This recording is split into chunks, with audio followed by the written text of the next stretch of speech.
মাসে আমি বিএনপির মধ্যে সাংঘাতিক ইনক্লুসিভিটি দেখেছি, মেন্টালিটি দেখেছি, সবাইকে নিয়ে কাজ করার। এটাকে আমি অত্যন্ত সাধুবাদ জানাই। কিন্তু আমি একটা অনুরোধ করব, সবকিছু জাতি গঠন প্রক্রিয়া এক হবে না, তাহলে তো ডেমোক্রেসি থাকে না।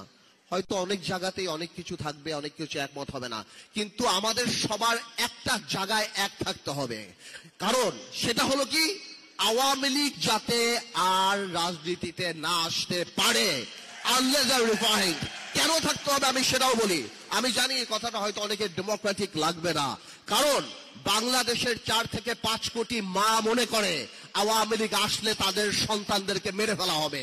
যারা ওই মিছিলে নেমেছিল তারা বিশ্বাস করে যে ভিডিও দেখে বের করে করে কারা মিছিলে গিয়েছে তাদের বের করে খুন করা হবে। আপনার মনে রাখতে হবে, for a special criminal you need special ল।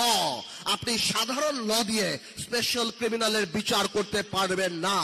আওয়ামী লীগ তার মেধায় রাজনীতিতে বিশ্বাস করে না, প্রতিশোধে বিশ্বাস করে। খুব শীঘ্রই আওয়ামী লীগের আওয়াজ নরম হয়ে যাবে, বলবে যারা উপলব্ধি করেছে আসেন আমরা একসাথে কাজ করি, এরা জঙ্গি। ভাইয়ের আমার, এই ট্র্যাপে পড়বেন না। Awami League is not a political party.